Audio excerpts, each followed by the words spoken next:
नमस्ते, जय श्री कृष्णा, राधे राधे, जय श्री श्याम। कैसे हो आप सब स्वस्थ हैं, मस्त रहें, ऐसी ठाकुर जी से मैं कामना करती हूँ। ओम नमः शिवाय। कमेंट बॉक्स में जय माता दी ज़रूर लिखिए। मैंने दी आपका स्वागत करती हूँ आपके और अपने यूट्यूब चैनल पॉजिटिव वाइब्स पर।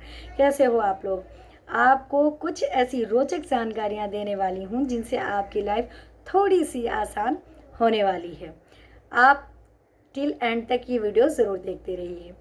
और आपको मैं बताने वाली हूँ कि शिव जी की भक्ति आराधना तो करना इम्पोर्टेंट है ही साथ आपको किस ज्योतिर्लिंग की पूजा करनी चाहिए जिससे आपकी बहुत, यदि कोई बीमार है बहुत ज़्यादा, यदि कोई परेशान है काफ़ी दिनों से, तो उससे आपको राहत मिल सकेगी। इसलिए वीडियो को टिल एंड तक ज़रूर देखिए और मेरे चैनल को लाइक शेयर सब्सक्राइब ज़रूर कीजिए। सोमनाथ, जी हाँ, सोमनाथ जो कि गुजरात में स्थित हैं, पहले ज्योतिर्लिंग है जिनकी भक्ति आराधना करने से आपकी कई प्रकार की बीमारियों में आपको राहत मिल सकती है। आपको ये कोई स्किन प्रॉब्लम है, कोई एलर्जी है या क्षय रोग से ग्रसित हो तो आपको सोमनाथ की पूजा भक्ति आराधना ज़रूर करनी चाहिए। उससे आपको रोगों से मुक्ति मिल जाएगी, निवारण मिल जाएगा। एक बार राजा दक्ष ने चंद्रदेव से अपने 27 बेटियों का विवाह कर दिया था, किंतु जो चंद्रदेव थे तो वो 27 रानियों को वो मान सम्मान, वो प्रेम, वो स्नेह नहीं दे पाते थे जो रोहिणी को देते थे। सिर्फ एक पत्नी को ही पत्नी का दर्जा, पत्नी का मान सम्मान, पत्नी का जो भी अधिकार हैं वो सिर्फ रोहिणी को ही देते थे। राजा दक्ष के कई बार समझाने पर भी चंद्रदेव ने उनकी बात को नहीं सुना, क्योंकि उनका स्नेह, प्रेम, स्नेह जो कुछ भी था सब कुछ सिर्फ रोहिणी के साथ ही था। इसलिए राजा दक्ष जो थे उन्होंने नाराज़ होकर शाप दे दिया कि हे चंद्रदेव, जो आप अपनी सुंदरता पे इतना घमंड करते हैं, आप क्षय रोग से ग्रस्त हो जाओ।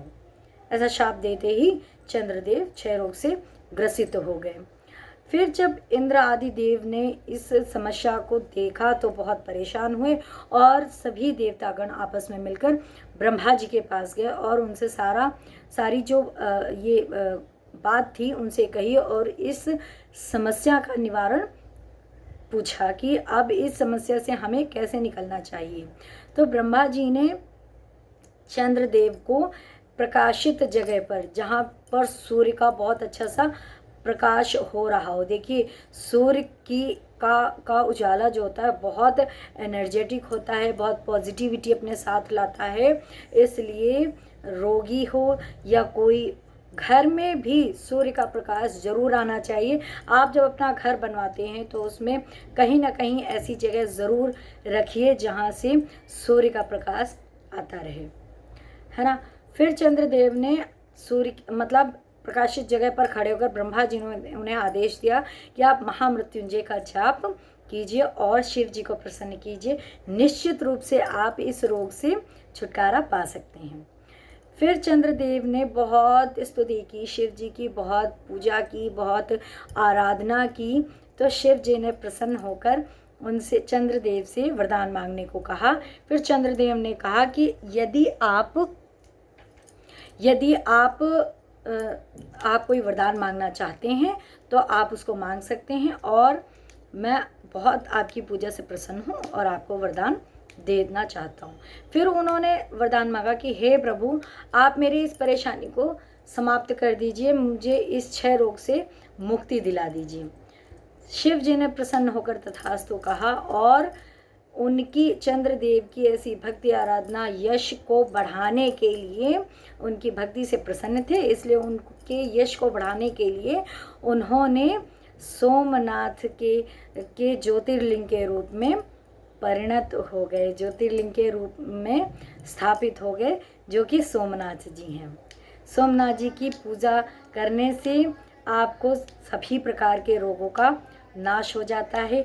देखिए, शिव जी, जब भी आप, अगर किसी भी दवा से आपको फ़ायदा नहीं हो रहा है तो आप जब भी दवा लाते हैं ना, तो प्लीज़ शिव जी के पास उसको रखिए और प्रार्थना कीजिए कि हे प्रभु, अब बस इतनी ही दवा से मुझे इतना फ़ायदा हो जाए, मुझे इतना आराम मिल जाए कि मुझे प्लीज़ अब दवा नहीं खानी पड़े। क्योंकि जब आप वो औषधि, वो दवा आप शिव जी को ही अर्पण करेंगे तो वो औषधि में शिव जी के को आशीर्वाद के रूप में आपको वो दवा प्राप्त होगी और उस दवा को खाने से आपके बीमारी में बहुत बड़ा फ़र्क होगा, बहुत फ़ायदा होगा। स्किन प्रॉब्लम है, क्षय रोग है, या फिर आप ये देख लीजिए कि आप काफ़ी दिनों से बीमार हैं, तो प्लीज़ लाइफ में एक बार सोमनाथ मंदिर ज़रूर जाइए। आप अगर जा सकते हैं तो, नहीं जा सकते हैं, आप बहुत ज़्यादा बीमार हैं, तो एटलीस्ट तब तक के लिए आप सोमनाथ जी का नाम लेकर अपने अपने घर में पूजा कर सकते हैं। किसी भी ज्योतिर्लिंग में आप रोज़ सुबह शाम घी का दीपक जलाइए और उनकी भक्ति आराधना कीजिए। हर वीडियो में मैं आपको बताती हूँ कि शिव जी की पूजा किस प्रकार से करनी है, और आपको अगर सुबह नहीं कर सकते तो शाम को गाय के घी का दीपक ज़रूर जलाना है, ठीक है। तो ये करने से आपको बहुत बड़ा फ़ायदा होगा। उम्मीद है वीडियो आपको पसंद आया होगा। तब तक के लिए मुझे इजाज़त दीजिए। जय श्री कृष्णा, राधे राधे। और मेरी वीडियोज़ को लाइक शेयर सब्सक्राइब जरूर कीजिए। तब तक के लिए जय श्री कृष्णा, राधे राधे, जय श्री श्याम।